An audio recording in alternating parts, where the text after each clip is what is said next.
All right, good afternoon and welcome to the Middle East Forum's webinar and podcast series, Israel Insider with Ashley Perry. I'm Stacey Roman and I will be moderating this discussion today. We're pleased to have Mr. Ashley Perry, advisor to the Middle East Forum's Israel office, join us here each Wednesday at 3 p.m. Eastern to update us on all the events going on in Israel. Mr. Perry will be giving us a briefing on current Israeli affairs for 15 minutes, then open it up for questions.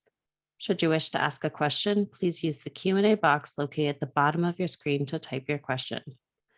Now, with no further ado, I'll turn the discussion over to Mr. Ashley Perry.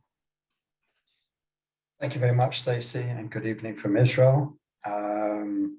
We saw something unprecedented this week, something that a lot of people, let's say in Israel, especially on the right, the center right, have long called for.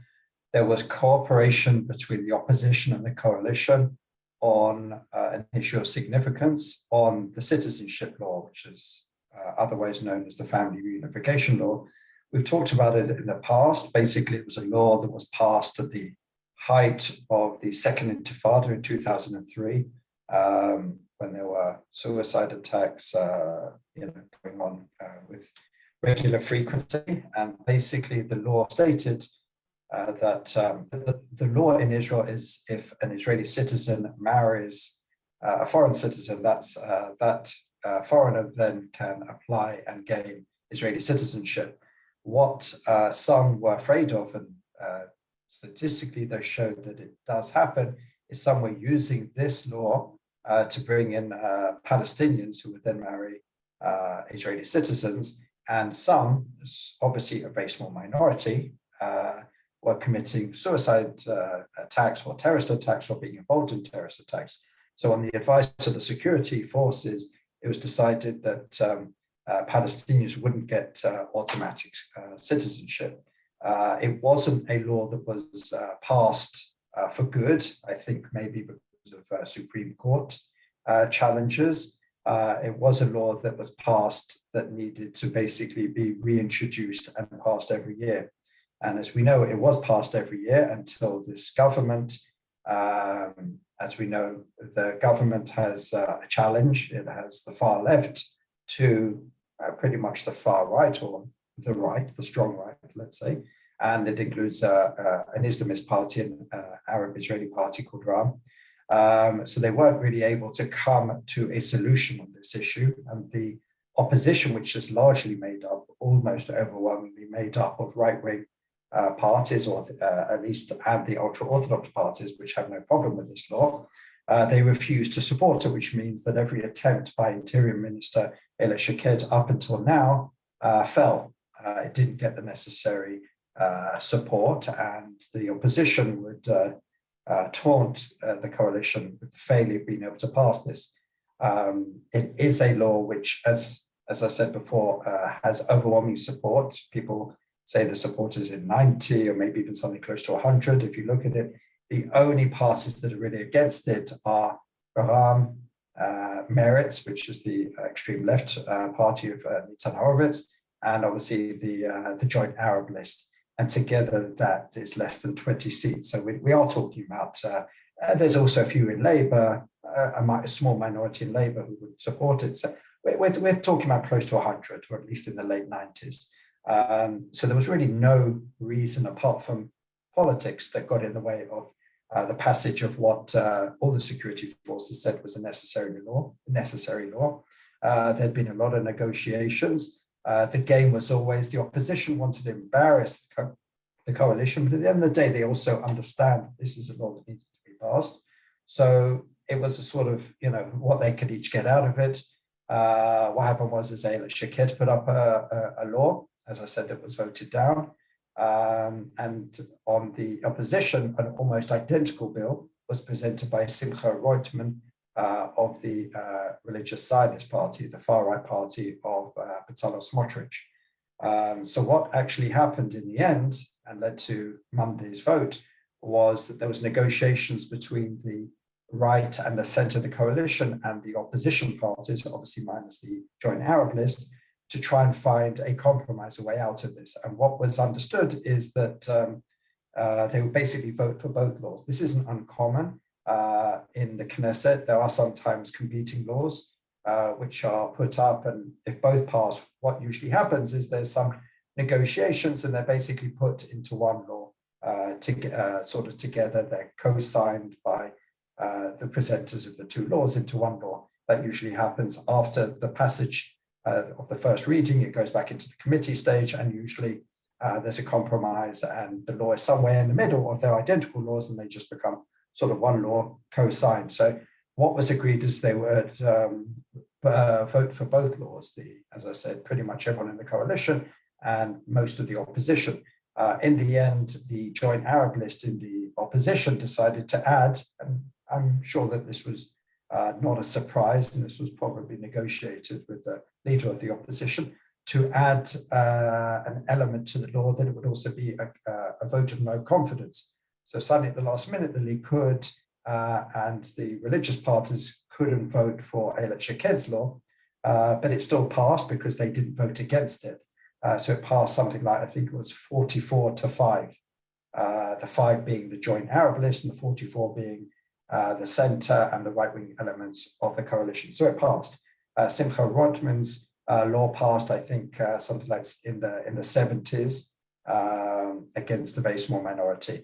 Meretz and Ram decided they couldn't vote on a no confidence bill, but I believe that they did vote against Simcha Rotman as an opposition bill. But both bills basically passed very, very comfortably.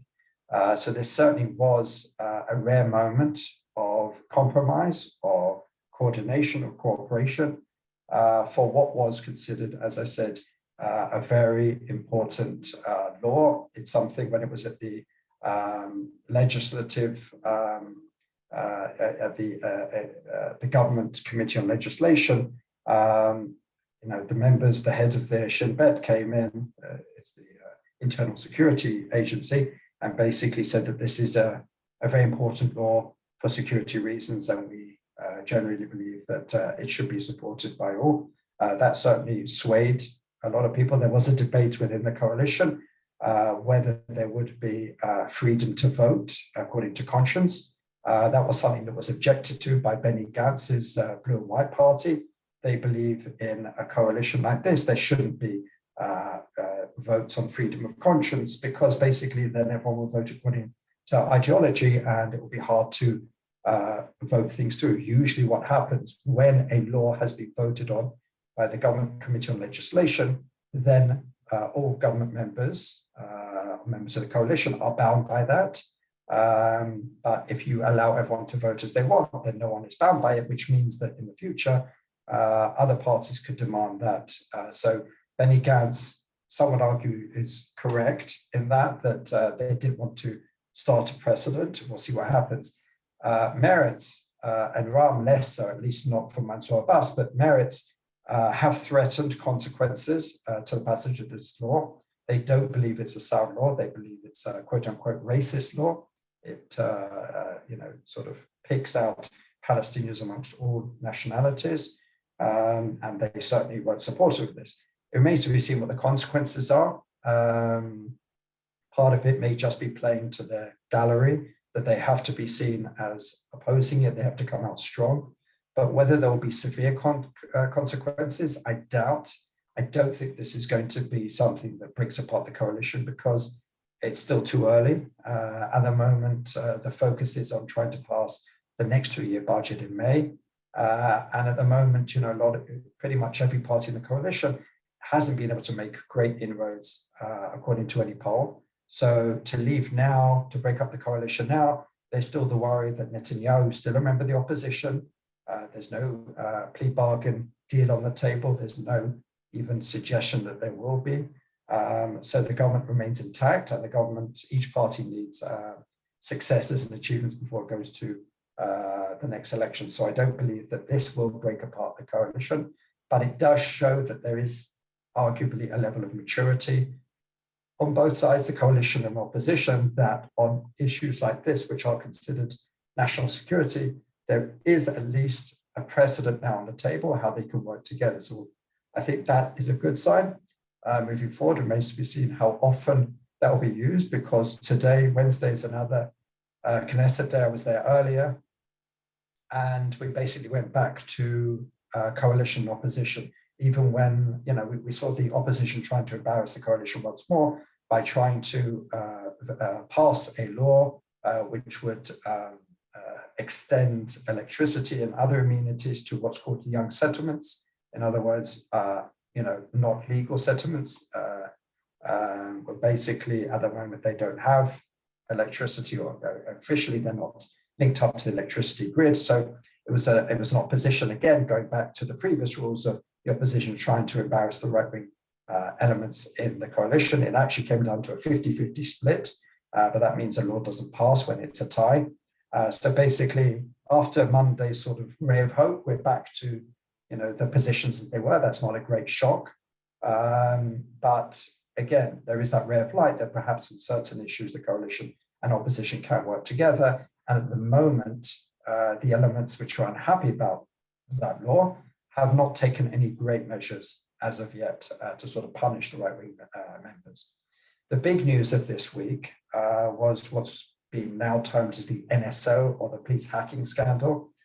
Calculist, a major financial publication in Israel, released a report which said that the police did, at least over the last few years, has tried to hack phones of 26 people. It's from CEOs or director generals of government ministries to media figures to even members of the Netanyahu family. And, which was the most striking and what caused the most upheaval, some of the state's witnesses against Netanyahu, and as we know, the Netanyahu trial is ongoing, checks into that. There's been a number of checks into that, and some say that the ones into the state witnesses were actually approved by the police. So there wasn't anything illegal there, but some of the other ones obviously were not. In fact, all of the other ones were not. Now, on further checking, the government or the police put out that only three people's phones were attempted to be hacked, and all three of those were allowed by the judiciary. The police asked the judiciary, and they allowed it, and only one was successful. So if that's true, it obviously weakens the claims, but it has caused a massive scandal in Israel. There's been calls for state investigations. And it has the potential, if some of these claims that the police basically acted autonomously and hacked people's phones, just whoever they decided, this certainly would create a massive, massive scandal. At the moment, it's unclear exactly who's right and who's not, but there is going to be a major investigation. It just depends on what level, if it's going to be a national investigation, if it's going to be a government investigation. Who is going to be blamed? Obviously, the government at the moment takes some of the blame because they are the incumbent government, but it is clear that these hacking generally happened under the previous government. The major culprit, who most of the fingers are pointing to, is the former head of police, commissioner of the police, Ronnie Al-Sheikh, who's no longer in the position. He's a former Shin Bet, head of Shin Bet, or senior member of the Shin Bet. So some are saying, it's, to appoint someone who works in the Shin Bet and the police, what did you expect? He's going to use those sort of tactics. There's all sorts of narratives that are swirling at the moment. If there is a major investigation, a state investigation, probably a lot of fingers will be pointed at the previous governments under former Prime Minister Netanyahu, even though at least one of the members of his family, it's been released that he was checked, at least by the media, that obviously hasn't been conceded by the police or the government.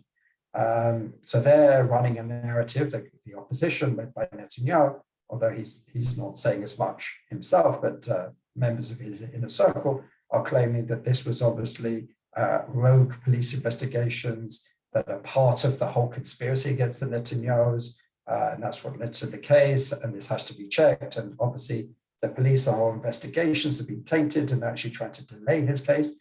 That's the narrative coming from the opposition. Coming from the government is that it all happened under Netanyahu, that every single person involved, from the police commissioner to the Minister of Internal Security, were appointments by Netanyahu.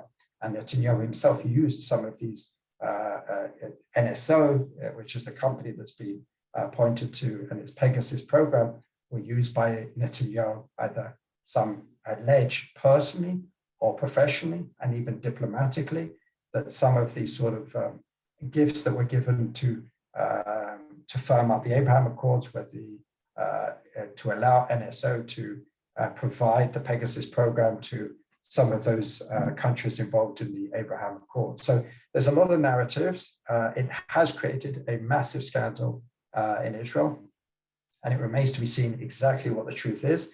There's already been, as I said, preliminary checks, and the preliminary checks, according to the government, is that it wasn't 26 phones, it was actually only 3. All of them were allowed by the judiciary, and only one was successfully hacked, and that was one that was allowed anyway. So that's what's coming out at the moment. Ronnie Alshek, for the first time after this broken for days, broke his silence and basically said that there's no truth to this. There's a lot of lies, there's a lot of rumors, but I acted completely within the law and did my job professionally.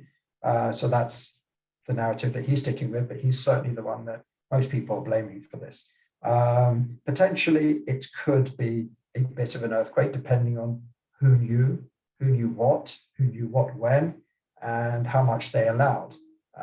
It's certainly some of the figures under the microscope will be the ministers of internal security over the last few years, because essentially they are the government ministers in charge of the police force. The most recent being Amir Ohana of the Likud party before Omer Bar-Lev of the Labour Party, who's the incumbent. So we'll see what happens with this, but it certainly has the capability to possibly end some careers, whether it's going to be at the political level, whether it's going to be at the police level, or we'll have to wait and see. So I'm happy to answer any questions on these subjects or anything else that's on your mind.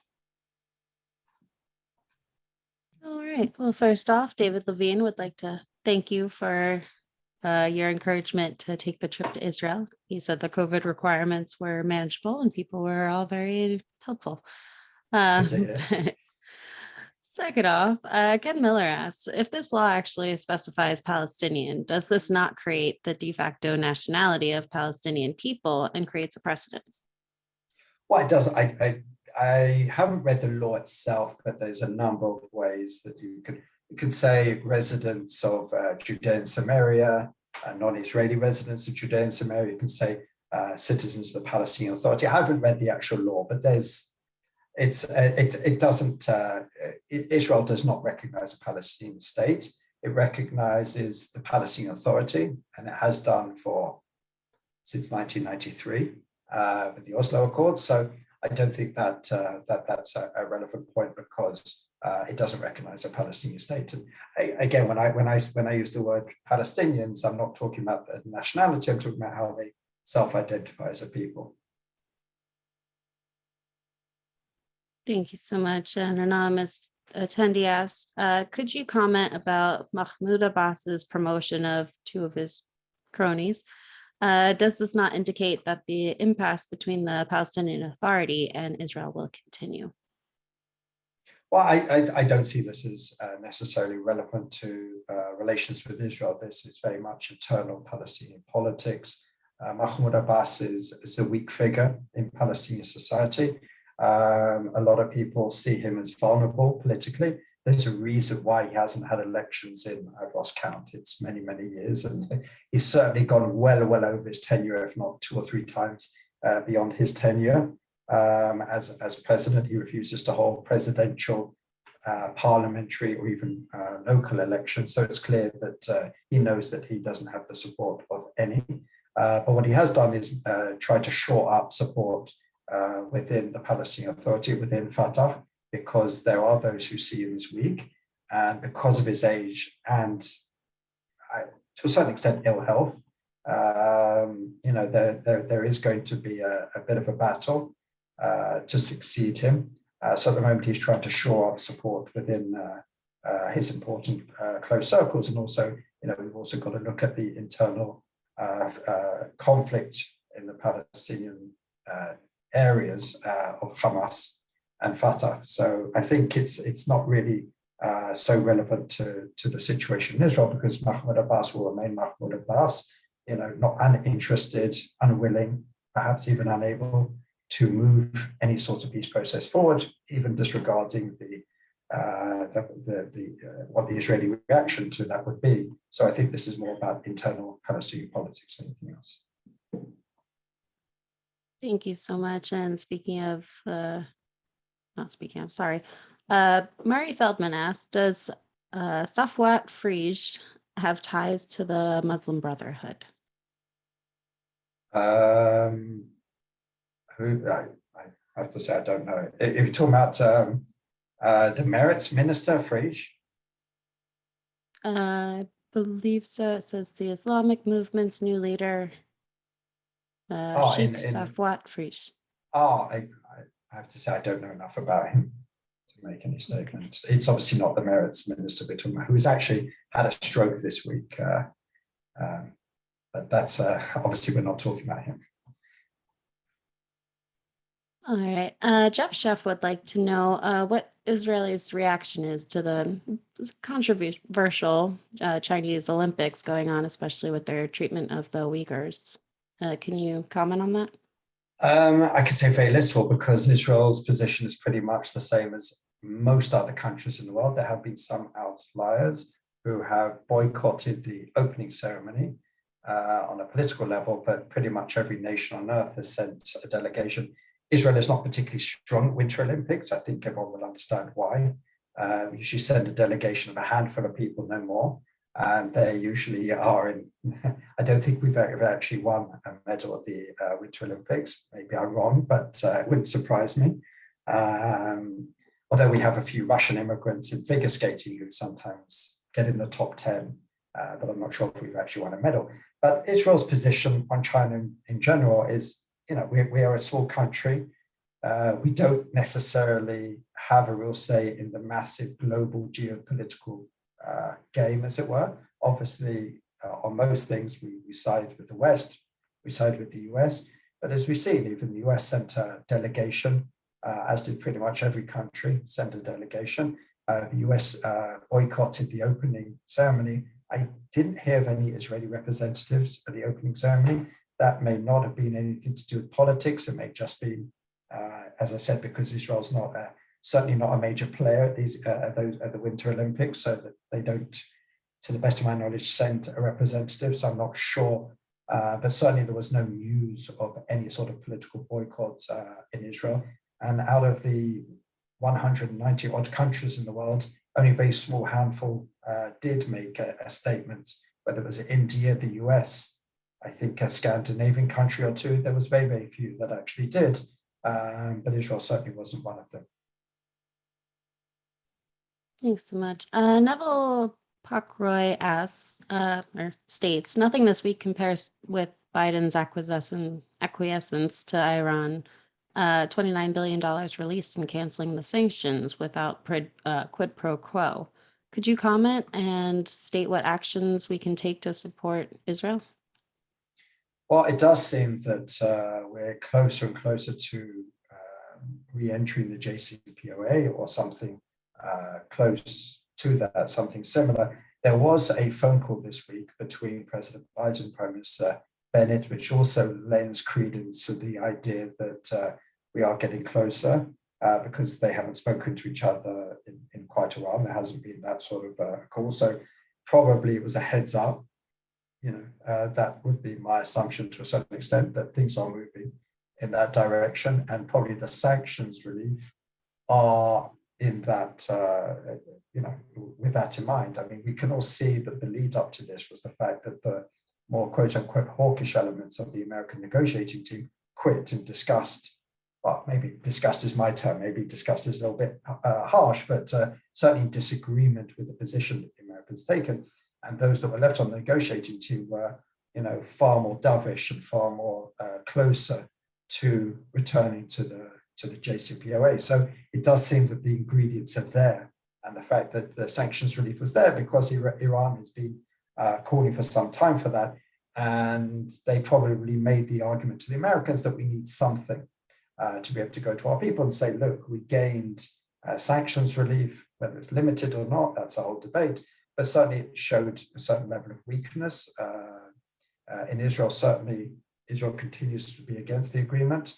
There's certainly a major difference in tone between this government and the Netanyahu government just before the signing of the JCPOA. Some say that that doesn't help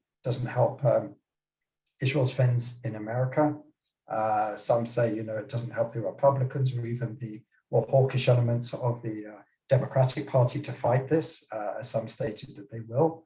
And even some say it hasn't helped even the regional players who like for Israel to be seen as leading the fight against the Iran deal, whereas they'll do more sort of behind the scenes. But what it has done, it has at least left Israel in a place to discuss, some maybe smaller matters with America, because previously under the JCPOA, when Netanyahu went to Congress over Obama's head, that was the moment where the Americans basically closed their ears and Israel had no influence whatsoever. There's a big debate to be had. What is the best position to take, as opposed to one over the other? That would be for historians to pull apart. Israel, from Israel's point of view, Bennett has stressed again and again, regardless of the deal, Israel still remains, unbound by it, and if it believes it needs to take action, then it will do. Behind the scenes, it is clear that if an agreement is returned to, or a new agreement, then that does limit Israel's hand, as it did when the JCPOA was signed, because it's much harder for an Israeli prime minister or an Israeli government or security cabinet to launch an attack against Iran. I'm not saying it will happen, but it will be much harder while there's an agreement between the P5+1 and Iran than if there isn't. So it's definitely not what Israel wants. Israel is against a deal, and I'm sure whatever deal comes that they will be against it. So it's certainly not a good position to be in, because, as I said, it will limit Israel's hand. But at this point in time, the Israeli government has decided not to publicly go against President Biden and the administration. Thank you. Carrie Hildebrand asked, does Israel have a formal position regarding the Ukrainian-Russian crisis? And has there been a consequent uptick in Ukrainian aliyah? There has been talk about an uptick in Ukrainian aliyah, but it's, to the best of my knowledge, hasn't happened. There's always talks about preparing in case there is a war. At the moment, it's not happening. If there is a war, then that's something different. There is talk this week that war is further away than it was in the last few weeks. It seems that maybe there's a pushback from that. What I personally think is, if there is going to be, it probably won't happen during the Olympics. So not to distract from China, because China and Russia now have better relations than they had before. Again, who knows? But Israel's position, again, when people ask Israel's position on China, Israel's position on Russia, Israel's position, people have to take into account that Israel is a tiny nation, so it has to kind of try and always duck between the raindrops, as it were. Israel has good relations with both Russia and Ukraine. And, Foreign Minister Lapid has offered to mediate. Some in the opposition scoffed at that, but the Ukrainian side at least did relate to that. Israel is obviously never going to be invited to mediate. It doesn't play at that level. The French are there, the British are there, even the Americans are involved, but no one's going to invite the Israelis to mediate on such a global scale. So Israel doesn't have a position publicly, but I'm sure it would prefer not to have a war, as most of the world would. And it does seem at this point that we're a little bit further away, but so far, to the best of my knowledge, the Russian troops are still there. And according to American reports, they are 70%. They have 70% capacity of what they need to mount a full and serious ground invasion of the Ukraine. But the reports over the last few days, including from Ukraine itself, are that they expect war is not as imminent as they felt it was days or weeks ago. All right, thank you. And in our last minute here, an anonymous attendee asks, who is on the list to replace Mandelblit? Well, he's actually now been replaced this week. And I'm embarrassed to say I've forgotten her name. She is, what's most important about her is that she's from outside of the criminal justice system. Some say that that's her greatest advantage because she'll be coming with a blank slate, especially, and maybe this was even in mind, because of this NSO scandal, which again could point fingers even at people inside the judiciary, how much people in the judiciary knew about it. So with that in mind, perhaps she was the perfect candidate because there'll obviously be no fingers pointed at her. She is someone outside, as I said, of the system, and she comes with a blank slate. And probably that's the most important thing that she brings to the table. She is very experienced, obviously, just not necessarily in criminal prosecution. But the big question, which a lot of people will be asking, is where she stands on Netanyahu, and that remains to be seen because, as I've said over the last couple of webinars, it will probably take her weeks, if not months, to go through all the state of play where we are in the investigation, well, we're beyond the investigation of the trial, before she even arrives at an opinion of whether there is a possibility of putting a plea bargain, not necessarily the one that Mandelblit talked about, but a plea bargain back on the table. But I'm sure we'll hear more about those, but not probably for weeks and maybe even months. Yeah, I'm sure you'll keep us well informed on that one. So we've come to the close of our webinar and podcast. Ashley, thank you so much for taking time to update us this week. For our viewers and listeners, please join us Friday at 1 p.m. Eastern for a webinar with Raymond Ibrahim. Thank you all for joining us, and I hope you have a wonderful day.